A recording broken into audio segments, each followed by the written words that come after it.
All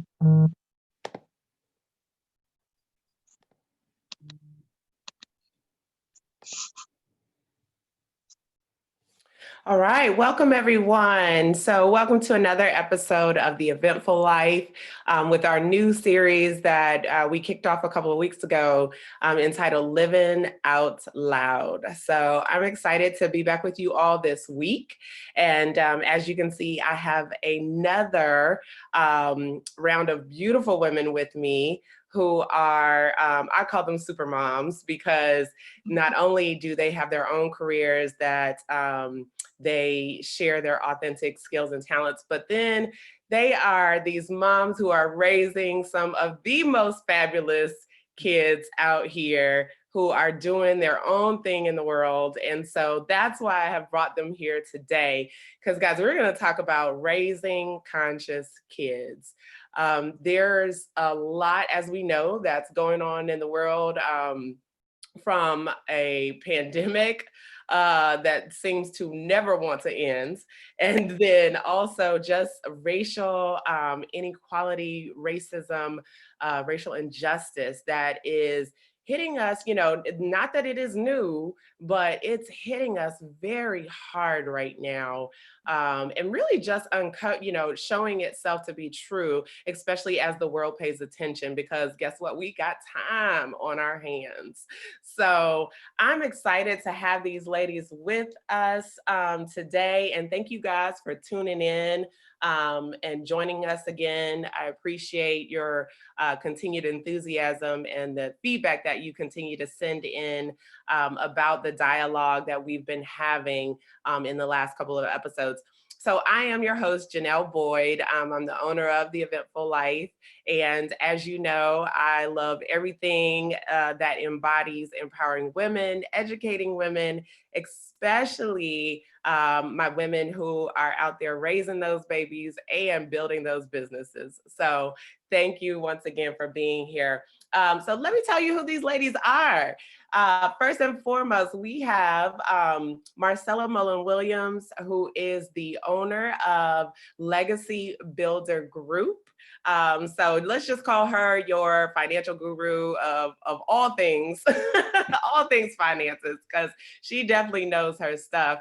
We also have Shauné Hayes of Red Carpet Ready Makeup, and I have affectionately coined her the makeup artist to the stars because she definitely knows how to make you look beautiful on and off the red carpet, okay? And you look just like your fabulous self. And so she does it so well. And then we also have Aiyana Ma'at, who is the owner of Perspective Counseling and Therapy. And she actually is doing phenomenal work out here at such a important time when we are dealing with a lot emotionally and mentally that is being thrown our way. So listen, if you don't have one, get you one and start with her. So so thank you ladies for being here. I know you guys are busy and raising kids and, like I said, building businesses, but I appreciate you taking the time to share your voice and really the time to come and talk about your kids, because I've seen each and every one of them out here just doing amazing work. And so I just thought it was extremely important right now for us to highlight them and highlight the work they're doing, because I know that there are kids out there who are watching the things that are going on TV, who are watching the things that are going on in their own world, just in their own family dynamics. And they have questions and they're wondering, how can I do anything? Is there anything that I can do when I'm only a kid, And so I just thought it was really important to let them know that, they still can be heard. They still should be heard. And here's a couple of ways that some of our kids out here are doing that. So let's just jump in, shall we? So first thing I want you guys to do, you ladies to do, is if you could share with us a little bit about, I want the audience to get to know you a little bit deeper. Share a little bit about what you do, but also share a little bit about your kids, who they are, how many you have, what's their name, and what do they do? What are they currently doing in the world as they share their voice? So, Marcella, why don't you kick us off? Sure. So thank you for having us. I appreciate you having me on, Janelle. As you mentioned, my name is Marcella Mollon-Williams, and I am the owner of Legacy Builder Group, which is a financial services firm that I run with my brother, who's also a licensed investment advisor. And we work with individuals really just to help them to develop their long-term financial future. But with that, we're also, we have a really holistic approach. So we provide legacy planning. And I think that kind of ties into about me, because I think one of the best compliments I ever had was someone telling me, Marcella, when I hear the word legacy, every time I hear the word legacy, I think of you. And that's what I want people to get from me. That's really one of the best compliments. I believe that's my calling in life, is to work with individuals to really implement a legacy in various perspectives, and money's not enough. It comes in so many different forms. So I try to really take that holistic approach to that. So with that, I have two young adults. I can't call them kids anymore. Young adults. I know, right? My first one is a boy, Daniel Markel, and he is 21. He's getting ready to turn 22 next week. And my daughter, Gabrielle, who is 20. And so both my son, he's a musician, an artist. They do so many things. It's like, I know, what do you call them? Right, exactly. Like, what did it? So he's an artist. He's in school. Well, in the midst of COVID, he was taking a semester off to pursue a great opportunity in LA. So he was in LA when all this started. So I was experiencing a bit of empty nester life before COVID. And suddenly it was yanked from me. And now they're home. So no, COVID just came in here and messed up a whole lot of things. It sure did. I was enjoying it for a couple of years, And so we flew him back home. So so that's my son. Is an artist, producer. He does a few things. And my daughter, Gabrielle, who was also away at school at the time, but she is a business owner, a jewelry designer. She has a jewelry business that she started when she was 10. She's an author, best-selling author, and an international speaker. So they both kept me really busy traveling, doing the momager life. Yeah, I love that term, momager. Right. We all know about that. So that momager life, yes. That's awesome. In a nutshell. That's awesome. So how have you seen them, and I know for your young adults, this isn't just an isolated moment where they just started using their voice. They really have been using their voice in different ways throughout their upbringing. And so I want you to share a little bit, like, what are some ways that they have been using their voice, either as of late, recently with what's going on, or just ways that you've seen throughout their childhood. Well, I raised two creatives. I don't know how that happened. I'm not a creative. I'm very analytical. Somewhere down in there must be some, Marcella. You just don't want to admit it. Oh, no, there is. I express it in various ways. It's just not the priority. Clearly not. But I said it got it from their dad. He's the creative. And so I raised these two creatives. And with my son, he's been able, obviously with songwriting, his lyrics are always amazing, and he's been able to express his feelings and in a way where it definitely resonates with his generation. He's also, he's always, I used to say when he was a baby, he's either going to be a politician or a preacher, because this boy loves to talk. So he is, communication is definitely a part of him. He calls himself a bridge. So he understands that's his role, that he's a bridge to be able to bring together opposing views and to see things in a way that his peers struggle. And so he's been doing that, been using social media platform. He just really started to speak out a bit more and speak on the various topics that are going on. So he's been using his skills and his communication skills in that way. And then with my daughter, again, being a creative in her way, at jewelry design, but also being a speaker, obviously, and an author.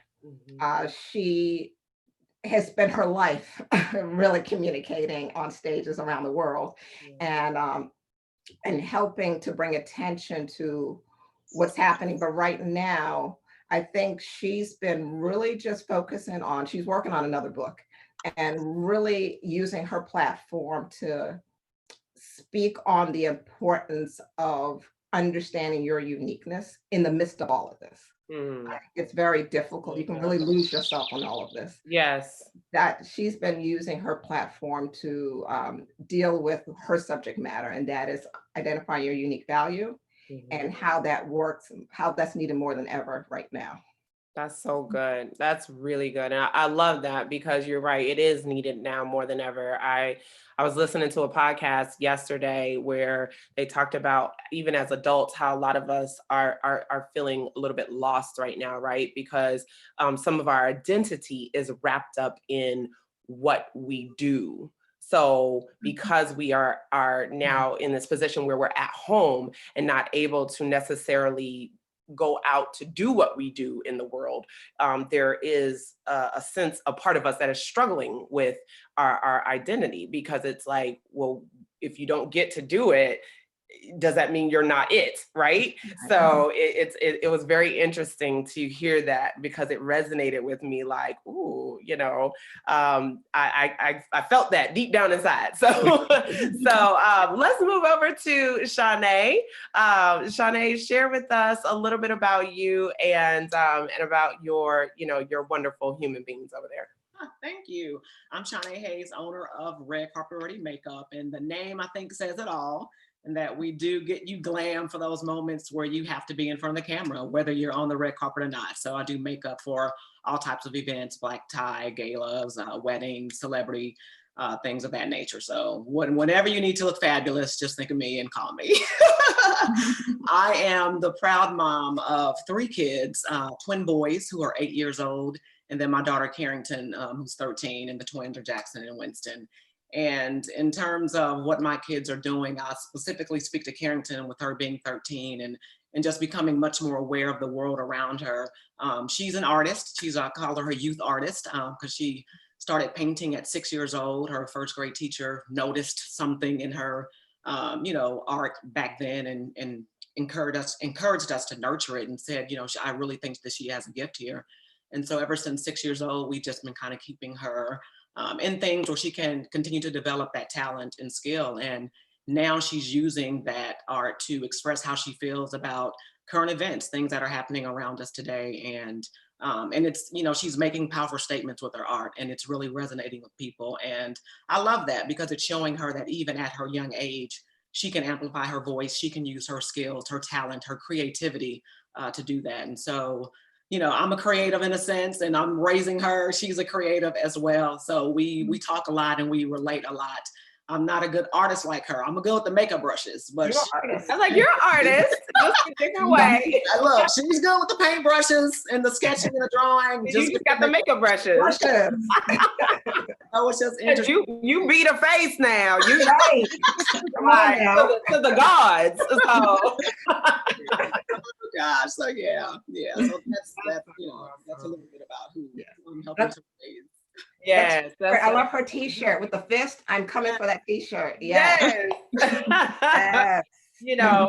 I've had a chance to witness, a lot of Carrington's work, especially a lot of her recent work that she has, published and put out there. And she definitely is gifted, and I love how she tells a story through her paintings. It's just remarkable.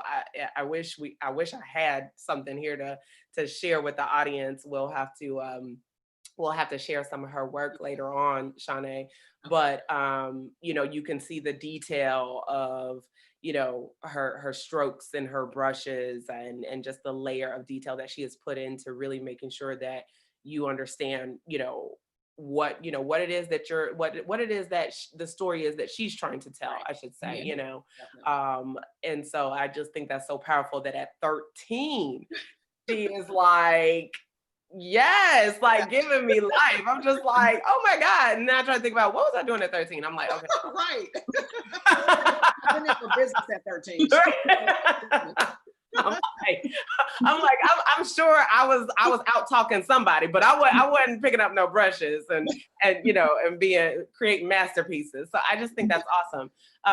And we'll get to, I want to get to the story of you taking her to the protest as well. We'll jump to that in our next question here, but let's move over to Miss Aiyana so that she can share with us a little bit about who you are and about those gifted, wonderful human beings you have over there.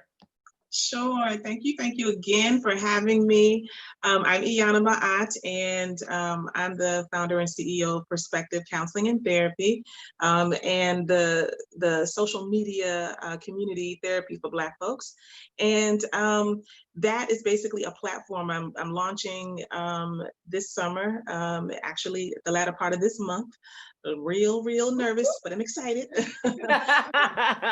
So I've been in private practice for 20 plus years as a therapist, but I'm launching this for all Black folks and people of color so that folks can have access to a culturally competent therapist, no matter where you are in all 50 states. And so I'm really excited about that. And people will be able to do that from the convenience of their phone, their laptop, their smartphone, their tablet, and have their therapist in their pocket.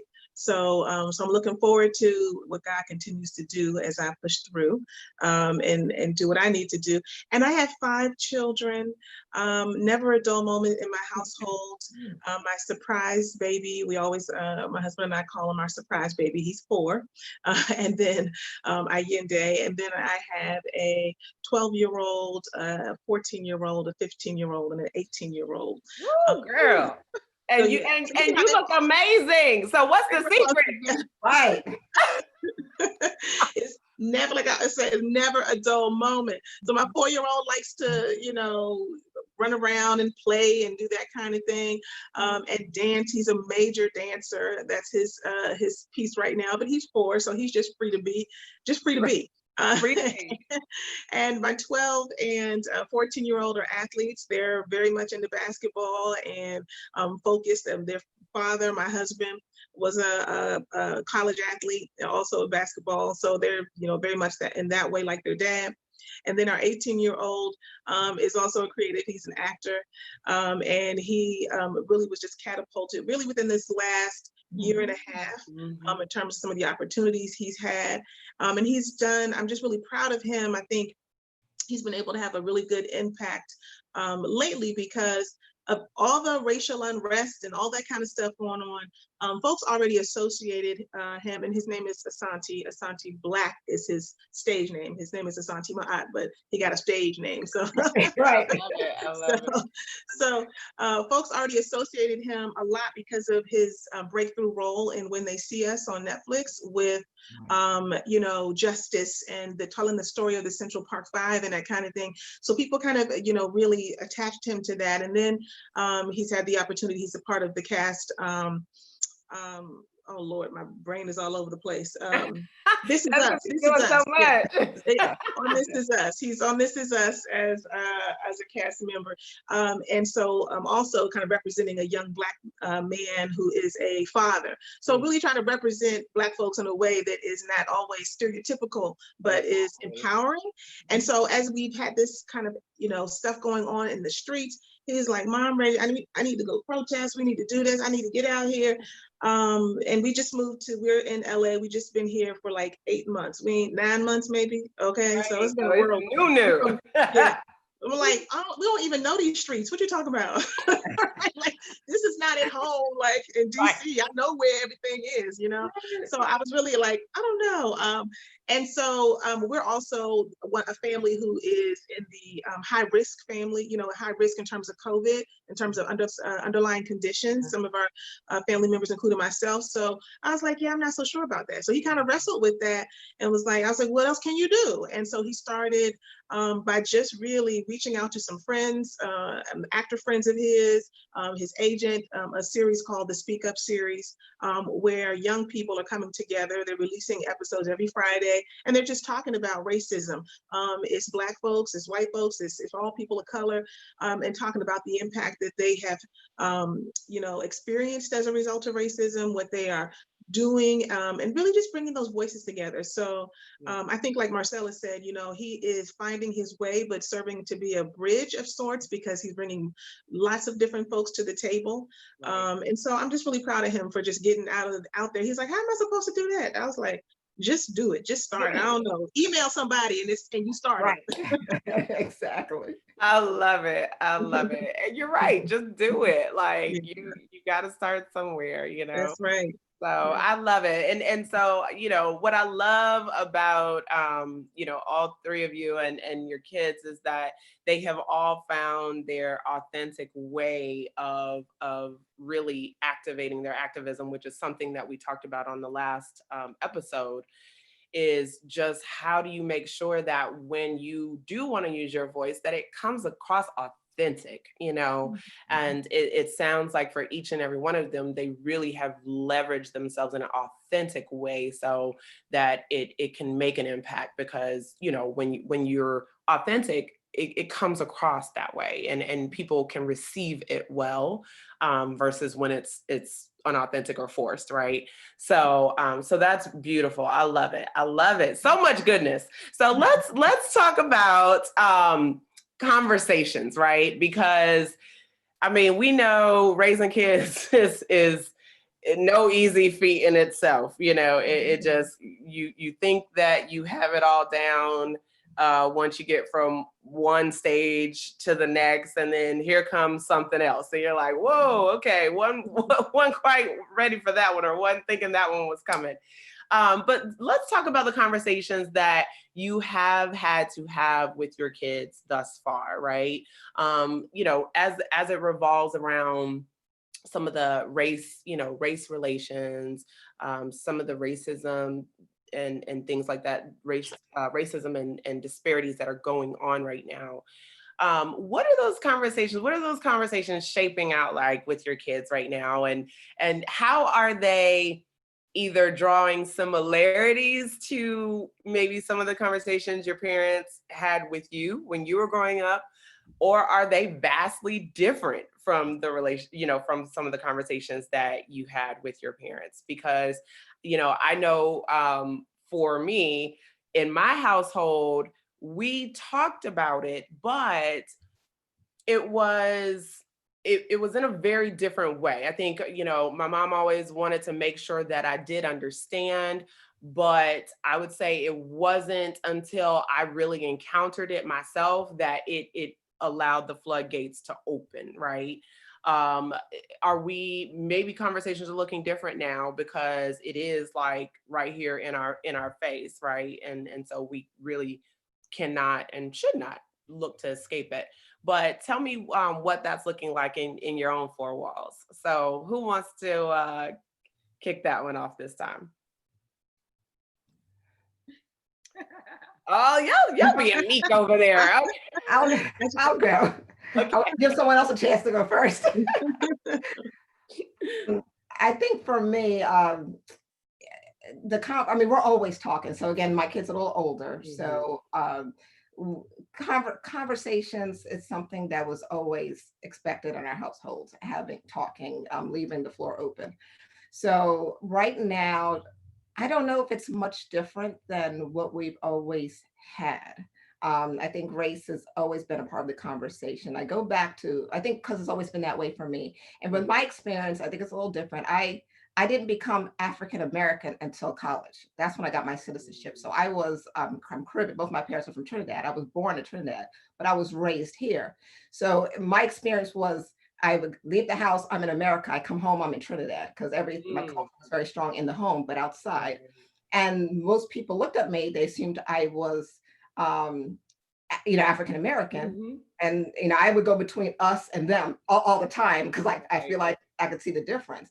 And then few people would notice a difference and they would just notice I'm different. Mhm. So that was always conscious in my mind. And then when I gave birth to my son, I remember that feeling of I just gave birth to a Black man in America, and a Black boy. I remember that so clearly when he was born, because while these issues with police and the racial issues are so strong now, that was always in my mind back then. Even giving birth to a male, I have two brothers. Wow. For some reason, the idea of African American men was not a part of my home because it was cultural, it was Trinidadian, there was other racial issues that we dealt with in Trinidad. Mm. And we always saw special privileges. I saw that with my parents because they had an accent. I noticed how other races treated them differently. And I noticed that when people found out I was from Trinidad, people started treating me differently. Mm. So I was aware of all these racial issues. So with my kids, that was always a part of the conversation. Wow. Being careful, paying attention to what's happening around you, how people view you, and your biases, your unconscious biases. All of these are a part of our conversation growing up. So it's not a matter, for me, it's not a matter of a new conversation, but it is deeper now. It is a little different because it's in so many different ways. It's coming at us in so many different ways. And I think what's similar to my parents is because I had those conversations with my parents. My mother, I think the biggest thing is like to raise conscious kids, you have to be a conscious parent. Right. Right. And my mother was a conscious parent and a conscious kid. And my grandmother was a conscious parent. So the openness was there. The only difference I noticed is that while we had the conversations in my household, there was just still not enough room to be free to express ourselves because of the Caribbean culture. Sure. It's like you can't just say anything out your mouth. Right. Like, don't bring that in here. You can't. Very similar. It's very similar to Southern culture here. You have to be very careful. Okay. So I think with me trying to hold on to, because tradition is very important to me, but with my kids, I had to learn to balance. I knew what kind of kids, what kind of adults I wanted to raise. Mhm. So I had to lay the foundation from the time they were born. And Mhm. that required me to step out of some of my traditional roles Mm. and understand that if I want adults who are going to be thought leaders, that I have to allow them to speak their mind respectfully and teach Right. them how to do that. Right. So everything, I mean, and everything's on the table. Nothing's taboo. It's been that way since they were born. Right. And it leaves room for powerful conversations that it doesn't matter if we think the same. It does, I mean, debates. We have 2 hour long debates in our home. That's a regular thing. And that's just a I norm. love it. You guys have redefined what family time means. Yes. Yes. Yeah. It drains me. Don't get in My here. husband can handle it. I Come can't. get some of this family time. Right. They get 30 minutes out of me. That's all I can handle. I love it. I love it. But I love that you mentioned, Marcella, that in order for you to raise conscious kids, it meant that you had to be a conscious parent. Like that is very key. And I think that's a great takeaway for some of our audience out there who are parents is, really looking at, yourself first, right? Like, am I leaving the door open for us to talk about these things, or do my kids feel like these things are taboo, or not able to be discussed with my mom or mom and dad, because I do think the more that we impress upon them that no, the door is open, we can have those conversations, then it allows them to come to us with things, versus us always trying to figure out if we need to come to them. You know what I mean? Yeah. I think it's a little bit of both, obviously, but it's nice when you see that they are willing to come to you as well. So that was great. That was great. Okay, we're gonna jump over to Aiyana. So Aiyana, what do those conversations look like in your household, and how is that defining how you're raising conscious kids? Exhausting, I will say that. I would say that to start. It's necessary. Much of what Marcella said, I resonated with. My husband is also a therapist. And so I think that on some level, we oftentimes say like, do we be inviting too much expression? You know what I'm saying? Like, Right. like, what do our kids always roll their eyes when we start a conversation. They're like, oh, it's about to be a lesson. Oh, you want to try to see how we feel. They're doing all that. Both of y'all are therapists, so they're like, yeah, this is what y'all do. But then, about 5 minutes later, they are talking and they're going back and forth again, debating viewpoints. They all have their own unique personalities, and so all that stuff gets in there. So I mean, it really is quite exhausting. I mean, for real. And I'm saying that because like just last night, I was like, sometimes I just look at my husband and I'll be like, I'm gonna step out. And I call leave for like 10 minutes, come back, and he'd be like, I'm gonna step out, like give each other the eye. Because we can talk about all kinds of things, from everything from what it means to be Black in America, and then you got a 12-year-old's perspective, and then a 14 and a 15 and an 18-year-olds, right? And then my 4-year-old will say, wait a minute, I want to say something, We're like, okay, you have to be quiet. Don't even know what he's talking about, right? But he wants to get his voice in there. So I think, if I would just think about what comes up for me when I think about my family and race and that kind of thing, our history, my PK, so my parents were preachers, long line of preachers in my family. And therapists and counselors, which is a very common thing in the Black community, Black preaching or spirituality and counseling kind of coming together. So it was never a thing for me as a young person. I saw my parents in church. I didn't have white Jesus. I always had Black Jesus on the wall at church. My father was talking about Black liberation theology. So I didn't have necessarily an awakening sometimes that folks talk about later on, like, oh, that's just kind of how it was. And then my awakening was like, oh, everybody think like that, or it's kind of a process for some folks. It was like the reverse for you, like, yeah, I was like, this is not new, but the fact that y'all think it's new is like blowing I was your thinking, mind. people are like, the church is oppressing us because you saw the way, and I'm like, I'm having a fine time. I don't think so, but I didn't realize that a lot of different experiences, in our community. So we really allow for that expression. We allow for and I'm a fan. Like, I'm the person who's like, let's go out here and go. When we got to LA, when we could go out somewhere, we went and visited a Buddhist temple, and then we went over and visited another Japanese temple and visited their services. We went to West Angeles. Exposing them to these things. Right. You're like, we're gonna go see it all. Yeah, and then again, I got all my personalities, from one child saying, oh, this is great, and I enjoyed the meditation, and another child saying, Black people don't do this, we need to go to church. What is this?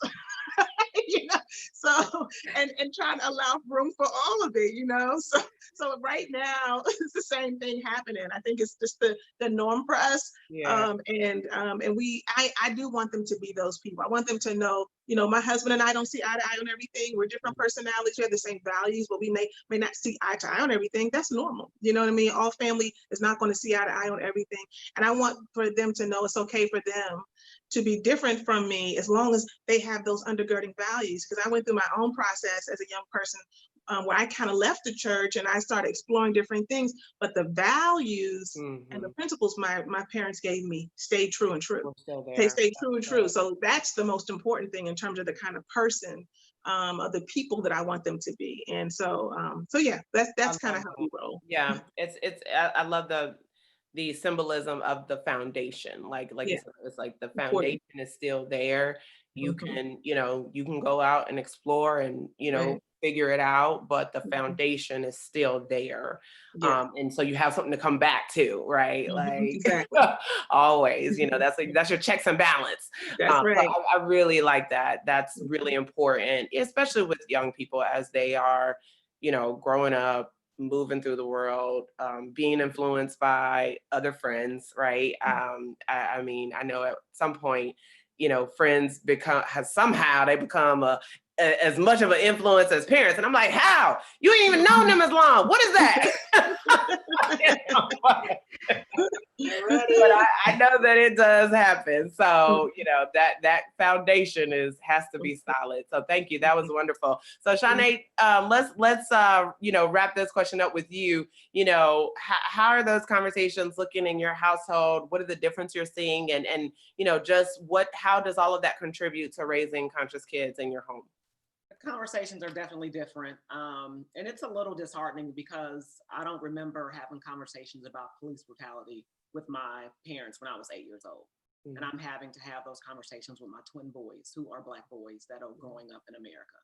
So it's, you know, it's a little, I'm kind of getting actually choked up saying that. Yeah, it's hard. Mm-hmm. It's hard. Yeah. Because it's the reality, you know? Yeah. Yeah. It is. I don't know where the emotions comes from, but yeah, it's natural. It's real. Yeah, it's real. And the conversations we had, they were different conversations, and the conversations that I'm now having to have with my kids, it hurts because I also don't want to rob them of their innocence too soon. Yeah. You know, my twin boys are 8 years old. I want them to be kids as long as possible. I want them to be innocent as long as possible, but I feel like having to have these conversations takes away from that. Mm-hmm. And it forces them to see things that I feel like, honestly, it's too young for them to see. Mm-hmm. But as a Black mom, I don't feel like I have a choice, you know? Mm-hmm. So the conversations are different. They're definitely more in depth. Mm-hmm. I try to explain it in a way where they can get it because they are so young. And even with my daughter being 13, mm-hmm. I want her to be able to understand it and to get it, but I also don't want it to become this burden for them at such a young age. Yeah. And so I'm just kind of at that point, like, how do we do this and do it in a way that's still healthy, you know, right. Healthy for them to continue to grow and to be the people that they, you know, are meant to be. And so, right. You know, when I think about, you know, raising conscious kids, definitely, I want to help them to understand the world around them. Yeah. I want to allow them to respond to it in their own way. With their authentic emotions, very much like I've been so emotional the past couple of months. Yeah, we all have. Yeah. You know, we all have found ourselves in moments where we're like, why am I crying? You know, yeah. Like, what happened? You know, 1 minute you happy and, you know, you good and you think I'm good to go. And the next minute you're like, okay, no, I need a minute. I need a minute. So yeah, and you also want to be able to give them opportunities to, you know, to be who they're meant to be and not who I want them to be. So, you know, when I think about, again, you know, when I was growing up, these weren't the conversations we were having. I remember my mom, she's a teacher, 30 plus years she taught, and I remember her just instilling in us how beautiful we are as Black people, as a race, as a culture. We always had books on, you know, Black people that have contributed to society. And those are the things that we talked about. Those are the things that I learned in terms of just really having pride in my people. And so I continue to do that here, but again, the conversations are different and they're more in depth. And, you know, it's emotional. It really is. Yeah. How did, I want to talk a little bit about when you took Harrington down to the protest, because that was her first time experiencing a protest, right? Mm-hmm. You know, how was that experience for her? And, you know, were there questions that, you know, that came out because of her experience in the protest that, you know, she had, you know, just had questions or things that kind of resonated with her from going to that whole experience? Right. So her experience, it was kind of scary, to be quite honest, because we went to the protest the day that Trump had Lafayette Square cleared out with tear gas and all of that to go do the photo op in front of the church. So that was the day that we were down there. And we actually had left 15 minutes before all of that happened. So we just missed being caught up in all of that. We heard the flash bangs, you know, on the way back to our car. And she was asking, you know, what that was and all of that. And I didn't know at the time what it was. But once we got home, we realized that we had just missed all the mayhem. And that probably would have not been a good experience for her as a first time. I think it probably would have been even more traumatic. Mm-hmm. But just being down there, I could tell she was a little uneasy, you know, because the crowd was very, you know, you could just feel the emotion, energy in the crowd. Yeah. You know, you could tell the guards were just ready to just do something. And so I was a little unnerved as well. And there were a couple of moments where I grabbed her hand and I was like, come on, let's move this way.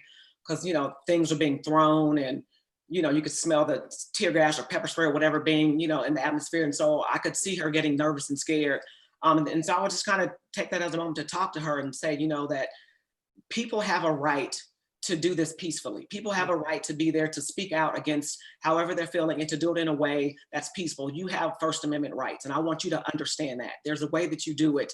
Some things I don't agree with what the crowd was doing, but you have a right, and don't ever feel that you don't have a right. And so it really just kind of led to more of the conversation of how do I use my voice? Yeah. How can I, maybe it's not meant for me to go to every protest. I understand some people don't want to be in that situation, but you can still use your voice to speak. Out a way, yeah. The same way, that our other panelists said, as far as her son starting the podcast or what have you. You can't go out and protest, but there are other things that you can do. Right. No, that's great. And I love specifically that it opened up the dialogue, for you to share with her, like, you do have rights. Absolutely. These are your rights, because I identify with you so deeply, Shauné, because obviously, our kids are fairly the same age. And I have two young boys myself. But when they're young like that, you do struggle with, how do you share this? I think what I'm starting to learn is that I try to share with them from a place of, you do have a right to do these things. Yes. And here are your rights, and here's what you need to know so that they can empower themselves, but still be safe in doing that, so that they just are educated, educated and informed. But it definitely lends itself to be scary as well, and I've had moments like that also, where I'm just like, I can't even believe this is the conversation I'm having right now, so I think that and I love each perspective that you guys have shared, because what I hope the audience is taking away is that, no matter the age of your child, there is a way to help them understand that they do have a voice, and they have a right to their opinions and their voice, and sharing their voice, and that their voice is needed because it's unique. It's not going to sound like anybody else's. And so they need to remember that always, and cherish that, and never be ashamed of that, So let's move into, while we're talking about our kids and their powerful voices, what happens when our young folk push back, right? What happens when they decide, yes, Mom, I know that you said that my voice is powerful. However, I am going to use that voice for this versus that, right? And I think, Marcella, you kind of spoke to it a tad bit about not wanting to stifle, who they are, giving them that room to, and Aiyana, I think you mentioned it as well, giving them that room to breathe, so that they feel comfortable knowing that in a respectful way, right? Because that respectful, it got to put some respect on it. It got to be there, or else we gonna have problems. Right. We're gonna steal me. That radio part comes out. Listen, I'm from the South, Marcella, so I know. I know. Like, you say what? Take some of that bass out of your voice. Right.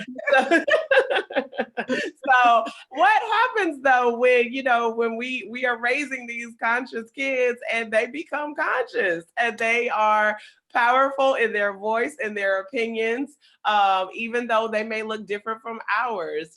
How do we continue to foster that in a healthy way, and still show them that we are supportive, although we may not agree, right? Mm-hmm. If my kid comes home and tells me he's an atheist, we don't have issues. I'm I'm like, I'm gonna need to seek to understand, but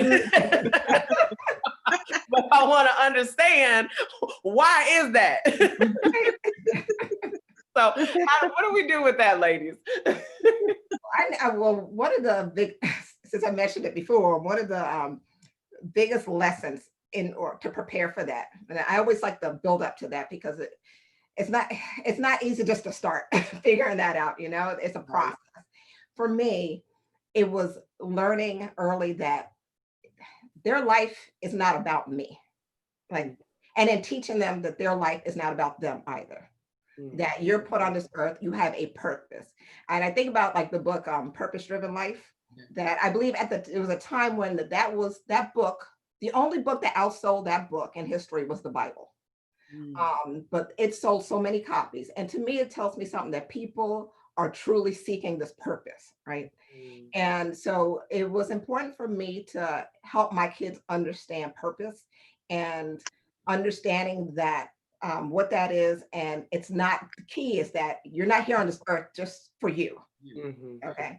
So with that, bringing it back to me, I had to understand that what they do is not necessarily and always a reflection of me. And in that, I have to remove any part of me that says when they do something, I'm embarrassed or you're embarrassing me. Because I've come to realize that watching people, studying it, that a lot of the problems that we as parents have with our kids when they do things outside, it's not even about them. It's about how we look to our friends and our family and everybody else. Right. So when I remove that element, it's completely freeing to allow them. So for instance, my son, sure, weed becomes legal when he goes to college. So he's smoking weed and he is fine with it. Now, because we already established in an environment of open dialogue, conversation, and my son is very vocal, he tells me everything. Well, I mean, and I'm sure not everything, but he tells me a lot. And I have a lot, okay? And again, learning to just learn how to listen and not react or anything, and listen to his reasons and his research. And he's like me, we're researchers, and we're like, no, why, and all these things. So I'm like, okay, sounds like a interesting, all these experiments and things he's got to try. I mean, he's just, goodness gracious. I mean, he's just that kid that's got to try things within a limit, within a safe boundary. Yeah. He's very smart in how we do things. Like he won't just try something. But he's going to push the envelope just enough. Just enough. Just enough. In a controlled environment, that kind of thing. So I'm just like, he gave me permission. He's like, oh yeah, you can talk about weeds with me. I don't mind. So, I love it. What does that internal dialogue look like, Marcella? Internal dialogue.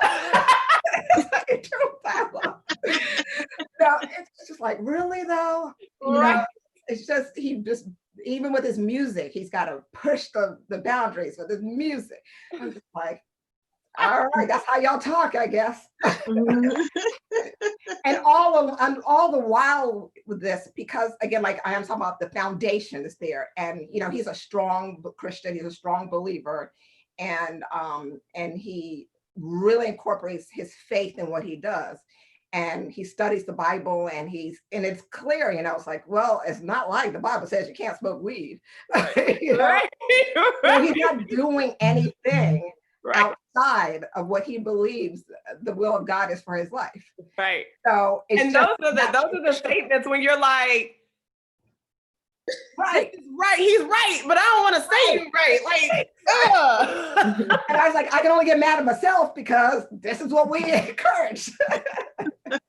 Oh my God. So that's what that looks like in my household. And with my daughter being that momager was always like, no, she was the boss of her business, and learning how to balance when it's okay. Like she's telling me no. I was like, oh, well, she's allowed to say no because she does not want to do this. And she does not have to do this because it may not be the right decision. And that was a whole experience in itself, just learning the communication between taking off mommy hat and putting on momager hat, or CMO hat. She's more, it was her COO, Chief Operations Officer. So it was between these two, it's just like, because you had to learn like when to be mom and when to be business. Yes, when to be business. But at this stage in my life, mom, I am mentor to them. They come to my husband and I for guidance. I'm not here to tell you what to do. You come to me to tell you what to do, you're not going to get an answer. We're going to explore this, and we're going to work, because I'm not here to control your life. Your life is not about me, and it's not even about you, but it's about your purpose, why you're on this earth, and following it through the Spirit.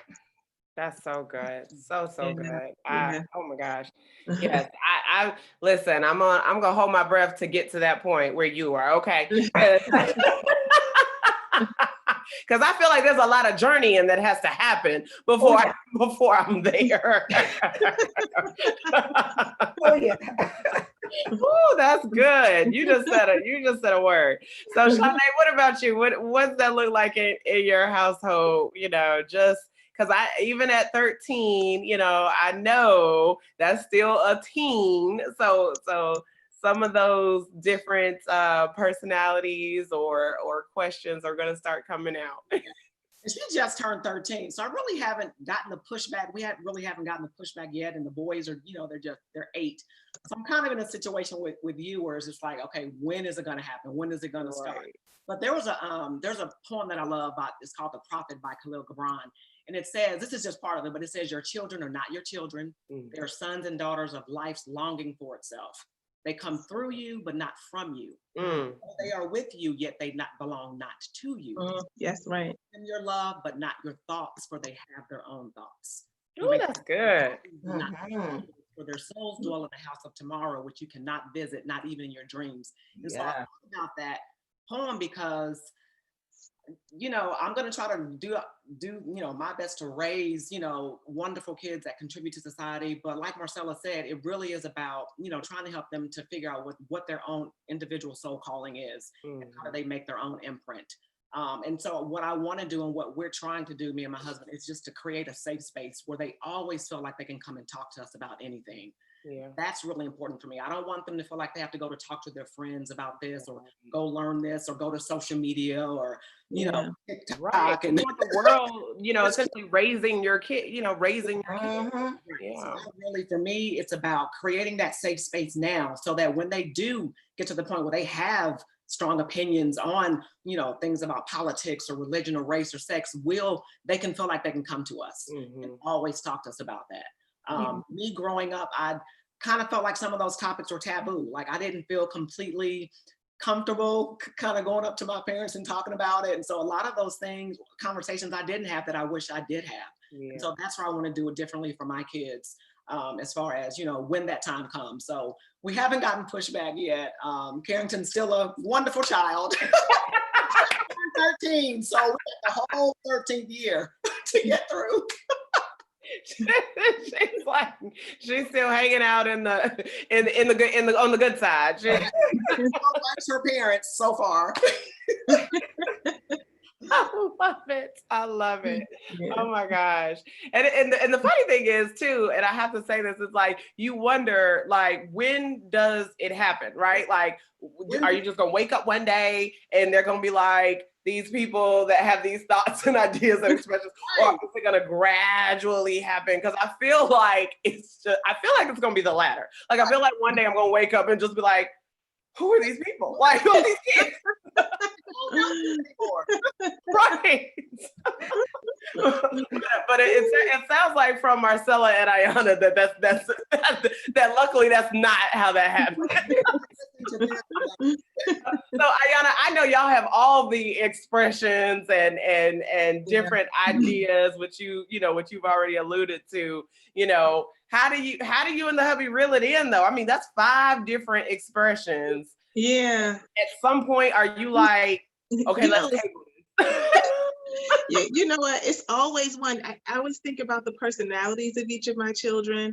And so I have one, I'm like, can you just be born codependent? How that happen, right? Like from the time she was really little, she just, you know, be like, what do you want? It doesn't matter. What do you want? If she was 2 years old, 3 years old, you know, like she was just, it's all good. What do you need? What do you need? Right. And so she has that spirit. So for her, you know, we're always saying, no, it's not okay to just say whatever all the time. Make a decision, share your preference. That's how you start to practice, you know, kind of giving volume to your voice. And then I have another one who, 2 of them who are just so expressive. They know exactly what they think and they clash heads all the time because they both think that they're the boss. So for us, I think for me specifically, it's like figuring out how to help them, you know, reframe and figure out how you're going to get this across, because I'm thoroughly agitated right now about how you coming, right? So if I think about them in the world, who's going to listen to you because your method, right, is so distracting. The way you packaging this is not, and I'll tell them that the way you're packaging this, I'm not even able to hear what you're saying because I'm listening to your tone. I'm looking at your neck a little bit and Yeah. what's going on, right? So it's not just about like, we don't do that in this household, but it's also about people who know how to build allies, right? Folks who know how to express differences, but do it in a way that invites people in to inquire versus shut people down or make people feel judged, right? Because they're different. They do better. So I'm always trying to do that. And I think I used to work in a school back in the day, a school for special education and kids with emotional difficulties and needs and that kind of thing.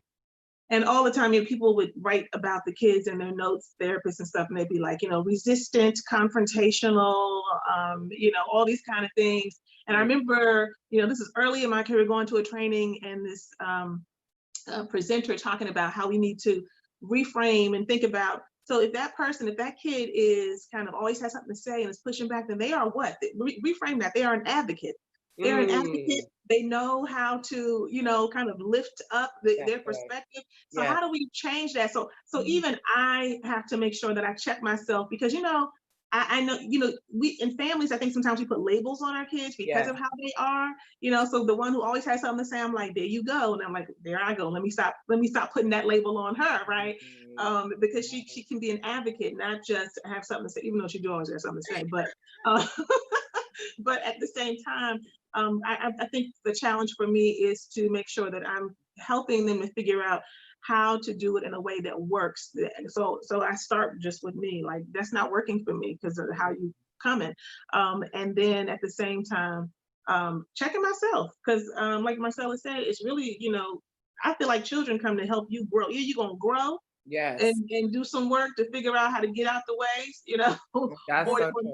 It's one way or the other. And especially, then my son has turned 18, and I'm like, this, like he was waiting like a few weeks before to turn 18. We're like, just in a few weeks, I have to ask you that anymore, Mom. Will I? I'm like, I didn't even say nothing like that to my mother. You know what I'm saying? I would never say nothing to my parents like, when I turn 18, I ain't even got to get your permission. Who says that? So just talking to my husband, like, where are these kids coming from today? Because we wouldn't even open our mouths to say that. And yet and still, they still come. He comes and asks stuff, and then I'll, talk to him about it, and he'll leave, and I'll be like, he actually still thinks he needs to ask. That's great. So we can talk about some of these things, yeah. So I think there's a lot of testing that goes on when they're transitioning in that age, and it's difficult to let go a little bit, but it's important, it's important. It's a part of the process. It's not easy. I just can't wait. This is the first one to hit 18, and that really is a real transition. A big deal, yeah. What do we do? What do you do? Is it you ask me? Do you not? I don't even know. You know what I'm saying? And then the rest of the kids are watching, and I was gonna say the younger ones are watching, right? Like, how are they gonna handle this? Because that's what let them know, like, what y'all gonna do when they do it, right? Right. Like, so you the guinea pig. We gonna watch it. We gonna see what they do with you. Guinea pig. Yes, exactly. That's so good. But Aiyana, I love the part that I really want to pull out of what you just said is I love the way you said reframing, like, how you what you attach to your kids, like what you label, right? Because I think that that's so powerful. Like, words matter, and I've definitely had to do the work on that as well, not saying or attaching negative words to my kids, just out of frustration, like, like, why are you talking back? Or, are you being naughty? No, naughty is not a thing. You're being curious, right? You're being curious. You're trying to figure out, you're trying to see, you're trying to explore, but I don't want them to grow up being attached to those words, because then when the world tries to attach them to those words, they're going to think that's okay. And I'm like, no, it's not okay. So I love that. That was just so powerful for me, because I remember having that thought process, and really my 6-year-old is the one who challenged me on it. He's like, well, mommy, I'm like, oh, okay. Yes.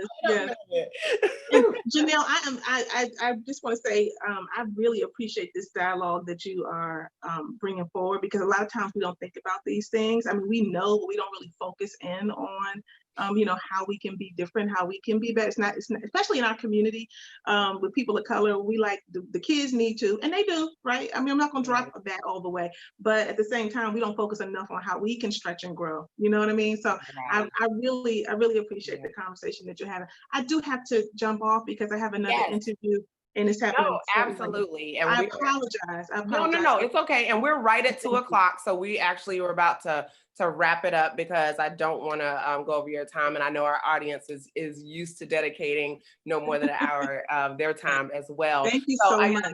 Before you jump off real quick, just share please for us where the audience can stay connected with with you and your son as well, because I know, if they want to hear about his blog, more about his podcast, I should say, then they can connect. Absolutely. So he's probably most active, as all the kids are, on Instagram. So you can follow him at Asante Black. That's ASANTE Black with 2 Ks. And then he has the Speak Up series, and that's also on Instagram at Speak Up.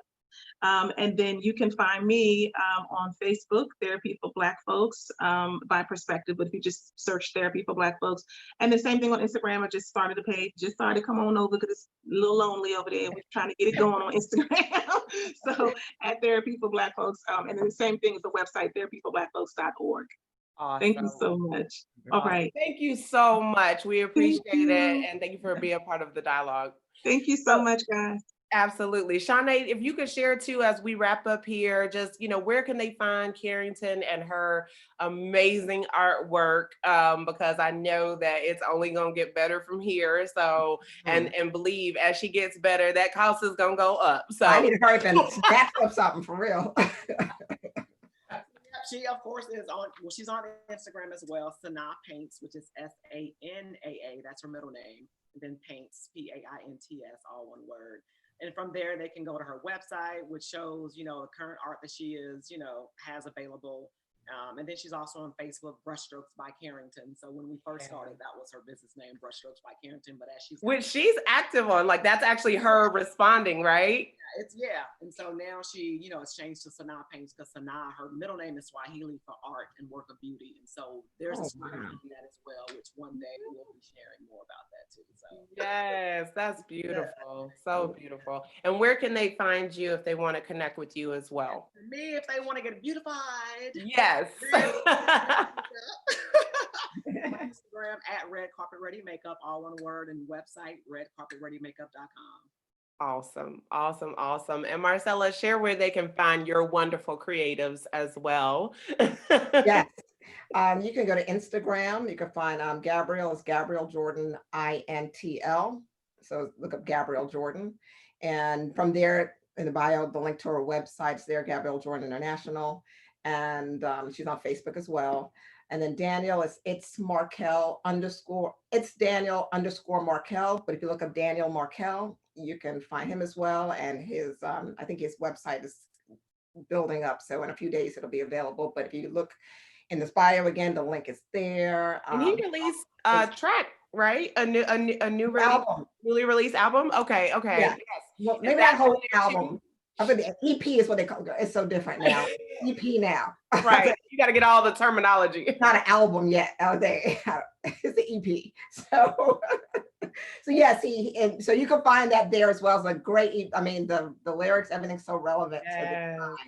So, and that came out, I think, just in the midst of COVID. In the midst of COVID, yes. I listened to it and I was just like, oh my God. I'm like, that's so amazing. Yes. So yes, you can find them there. And for myself, I'm on Instagram, my website, legacybuildergroup.com. And I'm on Instagram, I'm on Facebook. If you look at Marcella Mollon-Williams or Marcella M. Williams on Instagram, you can find me and find all my stuff there. Awesome. Well, I just have to say thank you, ladies, so much for this. I mean, the time flew by. Honestly, I was like, oh my God, I can't even believe that it's already 2:00.